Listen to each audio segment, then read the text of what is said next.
하나님이 세상을 이처럼 사랑하사 독생자를 주셨으니 이는 그를 믿는 자마다 멸망하지 않고 영생을 얻게 하려 하심이라.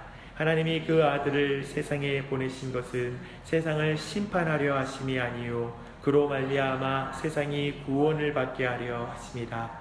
그를 믿는 자는 심판을 받지 아니하는 것이요 믿지 아니하는 자는 하나님의 독생자의 이름을 믿지 아니하므로 벌써 심판을 받은 것이니라. 그 정죄는 이것이니 곧 빛이 세상에 왔으되 사람들이 자기 행위가 악함으로 빛보다 어둠을 더 사랑한 것이니라. 악을 행하는 자마다 빛을 미워하며 빛으로 오지 아니하나니 이는 그 행위가 드러날까 함이요 진리를 따르는 자는 빛으로 오나니 이는 그 행위가 하나님 안에서 행한 것임을 나타내려 함이라 하시니라. 아멘. 주 안에서 사랑하는 여러분, 이 아침에 여러분께 한 가지 질문하고 싶습니다.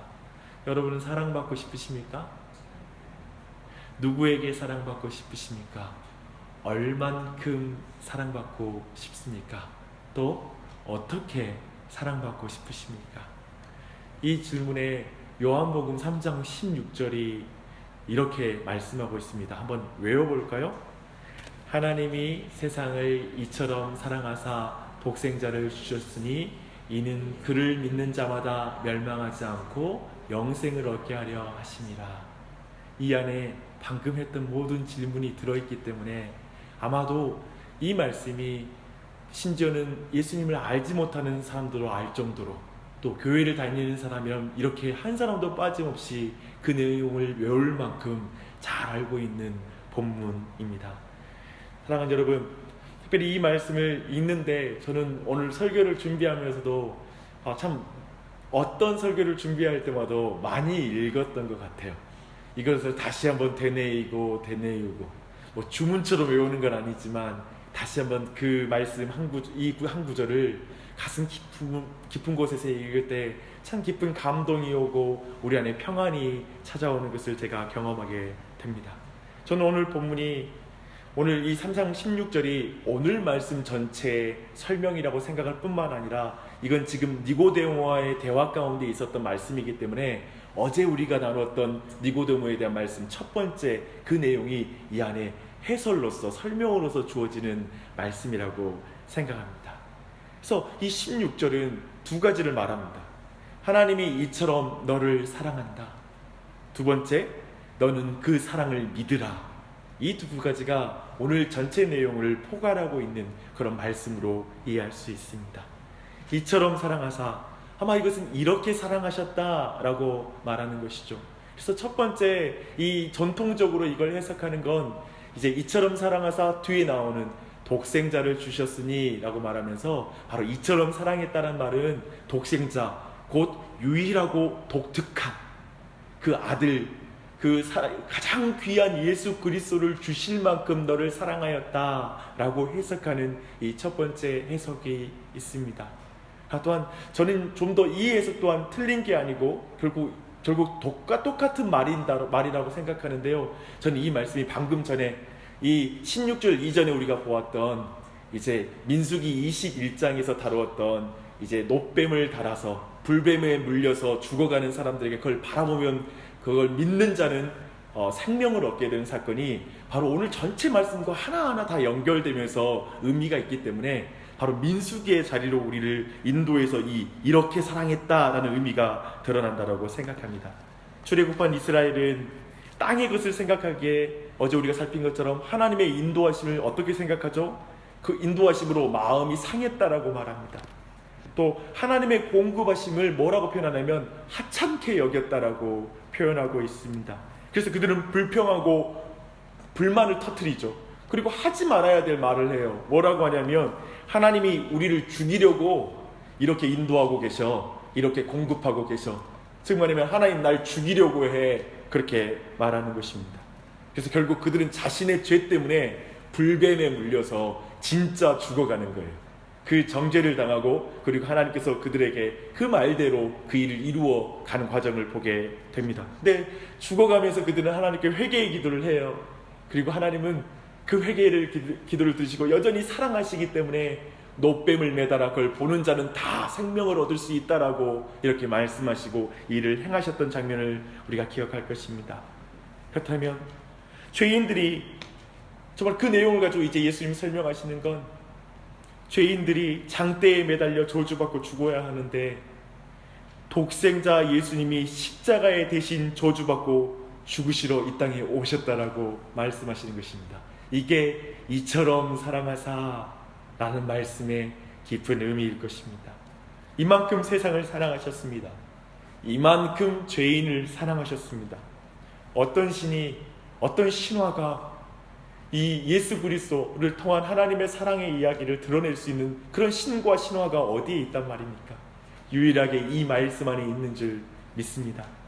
그래서 이처럼 사랑하사가 가슴 깊이 다가오려면 민수기 21장의 자리에 서서 요한복음 3장 16절을 볼 때에만이 우리의 마음에 이 내용이 은혜가 돼요. 나 민수기에 있는 그 백성이지, 그 사람이었지 라고 그 자리에서 볼 때 은혜가 됩니다. 거룩하신 하나님의 사랑을 받을 자격이 없는 자가 하나님께 사랑을 받습니다. 주님, 독생자의 대속의 사랑을 받았으니 하나님의 나를 향한 사랑의 그 높이와 깊이와 넓이와 그 길이를 어떻게 내가 측량할 수 있습니까? 하나님 감사합니다. 그게 이 아침 하나님이 세상을 이처럼 사랑하사, 하나님의 영주를 이처럼 사랑하사, 하나님이 나를 이처럼 사랑하사라고 기도하며 우리가 더욱 알아야 될 주님의 사랑인 줄 믿습니다. 특별히 그분의 사랑을 의심하는 자리 가운데 있다라면 그 은혜를 구하십시오. 그 사랑을 만나는 이 아침이 되시기를 축복합니다. 또한 동의 아까 말을 나눈 것처럼 오늘 16절의 말씀은 하나님이 이처럼 너를 사랑한다 라는 말씀을 드러낼 뿐만 아니라 너는 그 사랑을 믿으라 라고 말하고 있습니다. 저는 그 전도, 노방 전도할 때 우리가 듣는 말들이 있잖아요. 예수님을 안 믿으면 지옥 가는 거야 라고 이렇게 말한다라면 저는 그것이 어떤 오늘 본문을 보면서 생각이 났는데요. 하지만 그것은 요한복음 3장에 나타난 하나님의 마음을 놓친 복음 증거가 될 수 있다라고 저는 생각합니다. 그래서 이런 방식의 복음 선포를 듣는 사람 중에는 이렇게 말하는 사람들이 있어요. 예수 안 믿는다고 지옥 가게 하시는 하나님이라면 나 안 믿을란다. 이렇게 말하는 거 들어보지 않았어요? 한 번쯤은 들어봤을 거예요. 아마도 이런 말씀에는 예수 안 믿으면 지옥 간다는 말에는 하나님의 선하심을 느낄 수 없는 표현이기 때문에 아마도 그렇게 반응할 수 있다라고 생각합니다. 도리어 요한복음이 지금 강조하고 있는 것은 무엇입니까? 예수님이 오신 이유는 죄인을 구원하시기 위해 멸망하지 않게 하기 위해 오셨대요. 심판하기 위해서 죽이기 위해 오신 것이 아니라 그들을 다시 살리기 위해 오셨다. 영생을 얻게 하기 위해 오셨다라고 막 그 간절한 마음을 계속 반복해서 설명하세요. 이 마음, 그 사랑을 느끼십니까? 그게 중요하죠. 요한복음은 하나님의 창조 그리고 통치 그리고 섭리를 거절하고 어둠 가운데 살아가는 자를 위해 빛으로 오셨다라고 말하고 있습니다. 육체를 입고 이 땅에 내려와서 그 죄인과 하나님을 화목하게 하시기 위해 하나님의 사랑을 예수님이 드러내셨다라고 말하고 있습니다. 여전히 어두운 가운데 있는 자를 위해 하나님의 사랑을 드러냈다라고 말하는 것입니다. 멸망으로 걸어가는 우리를 돌이키게 하려고 이렇게까지 했다. 하나님이 육체를 입고 내려와서 그 손을 붙잡고 자신의 사랑을 드러냈다. 나무에 매달려서 높은 곳에서 그 사랑을 보여주었다라고 말하고 있습니다. 그런데도 그 사랑을 믿지 못하는 사람은 멸망으로 갈 수밖에 없다 라는 것을 강조하고 있는 것입니다. 그 사랑의 손길을 뿌리치는 순간, 믿지 않고 사는 순간 그는 이미 심판받은 것이다 라고 말하는 것입니다. 천국과 그리고 심판은 미래의 사건이 아니라 지금 이미 그 천국이 와 있고 또 지금 이미 지옥이 와 있다.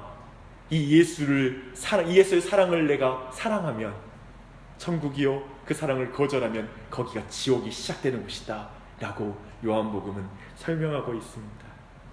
사랑하는 여러분, 죄인이 죽음의 형벌을 받는 것은 예수님을 안 믿어서가 아니라 자신의 죄 때문입니다. 사실 이것이 가장 근본적인 대답입니다. 하지만 요한복음은 그것에 대해서 그 죽음을 향해서 걸어가는 그 방향으로부터 돌이키게 오신 예수님의 그 사랑의 손길을 사랑하지 않으면, 그분을 믿지 못하면 더 이상 그 길에서 돌이킬 방향이 없다, 방법이 없다 라고 이렇게 지금 우리에게 말해주는 것입니다. 이 말씀을 마무리하겠습니다. 사랑하는 여러분, 아까 했던 질문, 처음 시작할 때 했던 질문을 조금 바꿔서 질문할게요. 당신은 사랑받을 자격이 되십니까? 그것도 하나님의 아들 예수께 사랑받을 자격이 되십니까? 또 예수님의 그 십자가의 사랑을 받을 만한 사람입니까? 그만큼 당신도 예수님을 사랑하십니까? 어떠세요? 로마서 5장 8절은 지금 이 질문 앞에 있는 우리 모두에게 이렇게 말씀하십니다. 우리가 아직 죄인 되었을 때 그리스도께서 우리를 위하여 죽으심으로 하나님께서 우리에 대한 자기의 사랑을 확증하셨습니다. 확증하셨습니다. 신앙생활이 그런 것 같습니다. 시간이 갈수록 나의 실력을 믿지 않고 예수님의 공로를 더 의지하는 게 바른 신앙인 것 같습니다. 시간이 지날수록 나를 사랑하는 것이 아니라 예수님의 사랑을 믿는 것이 바로 오늘 말씀의 의미인 것 같습니다. 사랑받을 자격이 안 되지만 장대에 매달린 노뱀을 살고 싶어 간절히 바라봤던 이스라엘 백성은 다 살았던 것처럼, 내 자신은 실력도 없고 부족하고 정말 모난 것도 많고 어리석고 실패도 많이 하는 나지만 장대에 매달리신, 십자가에 달리신 예수님을 더 사랑하고 더 믿으며 생명이 우리에게 있는 줄 믿습니다. 오늘 이 아침에 이처럼 사랑하사 독생자를 주신 하나님께 감사의 기도를 드렸으면 좋겠습니다. 그 사랑의 깊이와 넓이와 높이와 길이를 알게 해달라고 좀 기도하십시다. 왜 교회를 다니는데 왜 갈수록 이 사랑과 깊이를 깨닫지 못하고 자꾸 자신의 사랑 없음과 자신의 실력 없음과 부족함을 지켜보다가 그렇게 정말 비참하게 살아가는 신앙이 왜 이렇게 많습니까? 사실 이 말은 예수님 믿기 위해 들어오는 관문을 위한 말씀이 아니라 이미 교회 안에 들어와서도 여전히 예수님의 사랑과 깊이와 넓이와 높이를 알지 못하고 이처럼 사랑하사 독생자를 주신 그 의미를 모르고 난 사랑받지 못하고 있는 것 같아 라고 하는 그 사람을 향한, 저 민수기 21장에 있는 그 하나님의 인도하심과 하나님의 구원하심과 하나님의 그 공급하심, 그 모든 것에서 불평을 누려뜨리고 있는 자들을 향한 그 말입니다. 사랑받고 있습니다. 사랑하는 여러분, 그 안에서 오늘 아침에 우리의 자녀들이, 우리의 가정이, 우리 교회가 이 사랑을 더 깊이 깨달아서 그 사랑을 드러내는 자리로 나아가게 해주시옵소서. 그 성숙으로 나아가는 2017년이 되게 하여 주시옵소서. 그런 기도를 드리는 이 아침이 되시기를 축복합니다. 기도하겠습니다. 하나님 아버지, 오늘 이 아침에 요한복음 3장 16절 말씀을 우리에게 말씀해 주셔서 감사합니다. 하나님이 세상을 이처럼 사랑하사 독생자를 주셨으니 이는 그를 믿는 자마다 멸망하지 않고 영생을 얻게 하려 하십니다. 하나님, 이 말씀의 의미 민수기 21장의 자리에서 우리 모두가 들었습니다. 하나님, 정말 그런 우리를 향한 하나님의 인도하심, 하나님의 구원하심, 하나님의 공급하심, 모든 것에 불평과 불만이 있고 땅의 것을 생각하며 여전히 살아가는 우리를 향하여, 니고데모를 향하여, 교회 생활 오래 해서 선생이라고 불린 자들을 위하여 말씀해 주시니 감사합니다. 여전히 사랑하사 장대 위에 매달린 노뱀처럼 예수님께서 그 뱀으로 상징되는 모든 죄를 십자가에서 완전히 죽이시고 죄의 형벌을 다 감당하시고 우리를 사랑하시는 걸 확증해 주시니 감사합니다. 이 아침에도 그 감사함의 기도를 우리가 드릴 때 영광받아 주시옵소서. 주님, 특별히 갈수록 자신의 바닥만 보고 자신의 수준을 깊이 보고 절망하는 사람들에게 은혜를 베풀어 주시옵소서. 제발 자기의 수준만 믿는 것이 아니라 예수님의 사랑과 공로를 믿는 신앙으로 나아가게 하여 주시옵소서. 그때에만 우리의 마음에 평안함이 있으며 자유가 있으며 즐거움이 있으며 소망이 있는 줄 믿습니다. 다시 이 아침에 우리 가정이, 내 자녀가, 그리고 하나님 이 교회가 모든 정말 어리석음 가운데 있는 것이 아니라 더욱 깊이 예수님의 사랑의 깊이와 넓이와 높이와 길이를 깊이 깨달아가는, 그 복음의 깊이를 넓이를 알아가는 이 한 해가 되게 하여 주시옵소서. 2017년 다시 한번 그런 은혜의 자리에 우리 모두를 이끌어 가실 간절한 마음으로 기도합니다. 그 은혜를 간절히 간구하며, 특별히 오늘 교회 공사가 진행됩니다. 하나님, 저 장소가 정말 요한복음 3장 16절의 이 말씀이 충만히 이루어지고 증거되어지고 나타나는 장소가 되게 하여 주시옵소서. 하나님, 오늘 이 아침에 기도하는 사랑하는 지체들 한 사람 한 사람 기도를 도와주셔서 정말 이 말씀이 온전하게 이루어지는 역사가 있게 하여 주시고, 또한 이 한 달 동안에도 사랑하는 지체들의 마음의 소원과 간절한 기도 제목들을 들어 하나님께서 응답하시며 일하여 주시기를 기도합니다. 감사드리며 예수님의 이름 받들어 기도합니다. 아멘.